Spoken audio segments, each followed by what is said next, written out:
difficult, if not impossible, for anybody to wrap their minds around it. But you're lucky because you have me to be able to do that for you, because I can wrap my mind around this because I understand liberals. And to you, they make absolutely no sense, and they really don't. But I understand their idiocy and their insanity. And I understand their motivation. So that gives me some insight as to why this happens and why this particular story actually happened.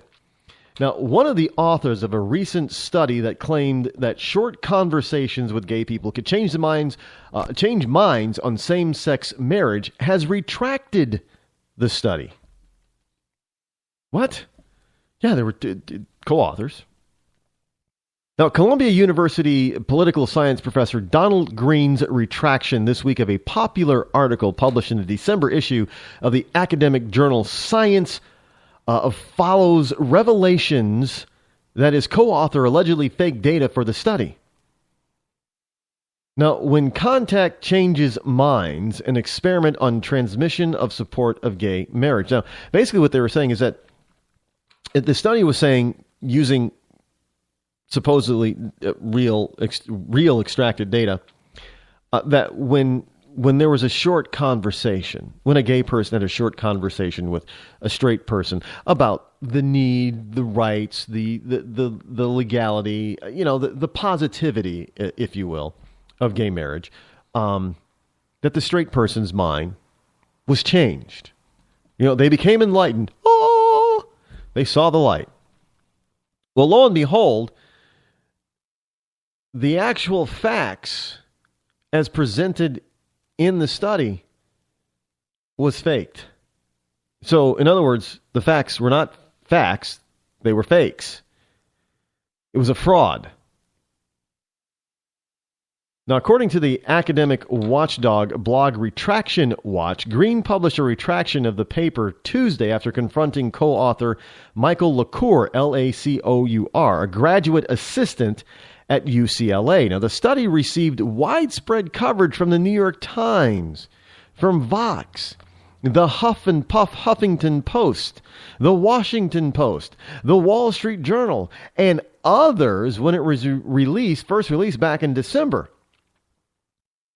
Now, Green said, "I am deeply embarrassed by this turn of events and apologize to the editors, reviewers, and readers of Science." In an email to Political, Green said he spoke with LaCour by phone on Tuesday and that he maintained that he did not fabricate the data, but told me that he could not locate Qualtrics source files for the surveys of the Qualtrics interface or on any of his drives. Now, Qualtrics was a survey platform that was purportedly used through a company spokesman clarified to Politico that it did not collaborate with LaCour or anyone else on the study. So now Qualtrics are saying, well, we don't know LaCour. We didn't collaborate with him or anybody else in the study, and, we didn't fake it. So Green said, I asked LaCour to write a retraction, and he indicated he would do so, but when it did not appear last night, I sent off my own retraction. Now, here's a professor who's actually, trying to uphold academic and research standards, and LaCour said he was going to, but like any good liberal, he didn't really want to do that because he needed for the study to be believed to be true, because there was an agenda behind it. See, the study was, look, it's very easy to do this kind of stuff. When you already have the result that you want, you will go and try to design a study to fit what you want it to come out with to your final conclusion that you already come up with. Instead of just doing a study and letting the facts take you where the facts take you. No, in other words, you come up with the premise first. And then you test the premise to come out with the conclusion. In this particular case with liberals, they do it the opposite. They already have the conclusion. Now they're just going to look for the data that gets them back to the premise that they want. And most of the time, the data will not support their predetermined conclusion. So they make up the data. They twist the premise so they can make up the data so it can give them the conclusion that they already knew that they had. They're not looking for truth in science. They're looking for validation of what they already believe. That's not the way science works. On any level. This is how we get global warming crap. They already had the notion or the conclusion that man-made global warming existed. Now, we just have to prove it. But that's not how you do things scientifically. Scientifically is, does man-made global warming exist? That's the premise. That's the question. Okay, let's go find out. Let's not throw let's not make up the data. Let's just go let the data guide us where it's going to lead us to the truth. And then at the end of the study, if it's done properly and done right, you would conclude, okay, the data does or does not show that man is the cause of global warming. In this particular case, does not show. But that's not what they did. What they did is said, man causes global warming. So how does man cause global warming? We've got to go out there and find that data.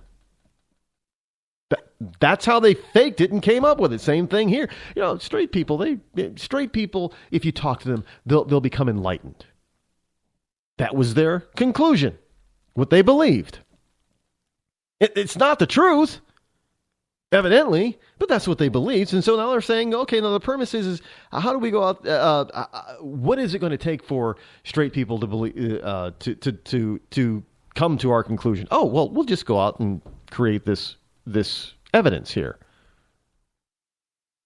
In other words, they'll fake it so people believe it. And they think that by faking it so people will believe that the study is true, that they will actually, in turn, change their minds. Well, geez, a lot of these people that they're talking to seem to think it's okay. I guess maybe I should reevaluate and think it's okay. Trust me, folks, that is exactly what they were trying to do.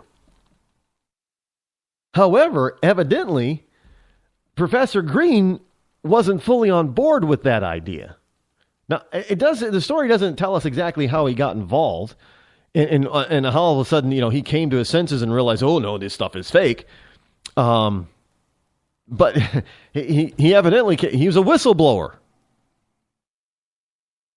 And you know what? He should probably watch his back, tell you the truth. I'm not kidding on this one, folks. He should watch his back. Because it's not, well. So in another email to Political, LaCour wrote that he has read the investigation and will respond. He says, I'm gathering evidence and relevant information so I can provide a single comprehensive response. I will do so at my earliest opportunity. Now, the investigation into the paper began when graduate students at the University of California in Berkeley were initially impressed with the work and wanted to do an extension of the study. Now, according to a timeline on their probe posted on Tuesday, when the students started a similar study, they found they were not getting the large response rate that Green and LaCour received on theirs. So red flags went up. And the kids were like, oh, man, how come we're not getting the same response and results as these guys got? And believe it or not, they were being good students here. They wanted to figure out, they were probably trying to figure out what they were doing wrong. And in their investigation trying to figure out what they were doing wrong, they came across, well, this doesn't seem real. It's got to be fake. But nobody bothered to do a peer review of this? Well, no, they didn't bother to do a peer review of it simply because the conclusion was the conclusion that everybody within their peer group wanted in the first place. So the students' report chronicles numerous irregularities of the study, which they said allegedly consisted of repeated observations of the same 11,948 voters over a series of weeks, including the use of the feeling thermometer survey technique, which they called notoriously unreliable in terms of measurement error. In other words, they were using a method of determining people's responses that is known to be fakery. It's not accurate. However, in both studies, respondents' feeling thermometer values are extremely reliable, more so than nearly any other survey items in which we are aware, the report states. But if that's more reliable, which is not reliable at all, then the rest of the study obviously is also not reliable. So that's how it came about. Somebody just, these students wanted to do an extension of it. They weren't getting the results, that they thought they should be getting because, this other, for the study that they're basing their study on was getting these huge results and huge return, and they weren't getting anywhere near that. So they said, well, wait a minute, there's a problem here. Is it us or is it them? And they wanted to find out. So they looked at their data and they said, well, no, it's them, not us. And here's the real thing. People don't change their minds when you talk to them. That's basically what's happening here. A short conversation isn't changing. So, again, this whole notion that now the majority of Americans in the majority of states are for gay marriage is bogus. It's bogus. But this is, now you're probably saying, well, Rod, aren't you being anti-gay? No, I'm telling you this simply because this is the premise that liberals go on for just about everything.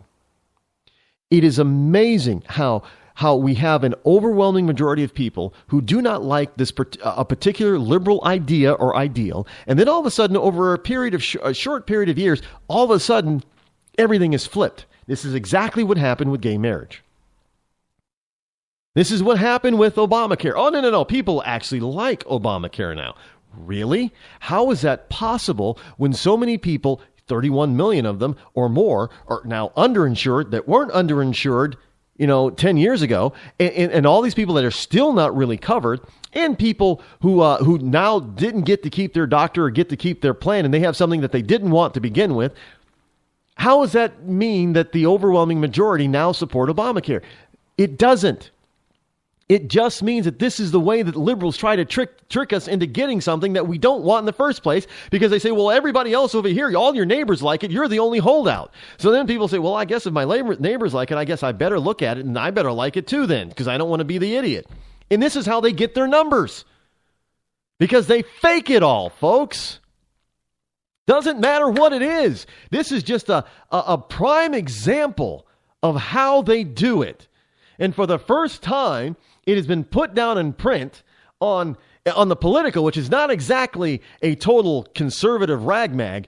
They put it down on paper exactly how they achieved this goal. And so now you know how they do it from day to day. Told you. I'm out of time for today, folks. We'll be back here tomorrow, so be here or be square. I'm Rod Eccles. This has been the Rod Eccles Show. I'm out.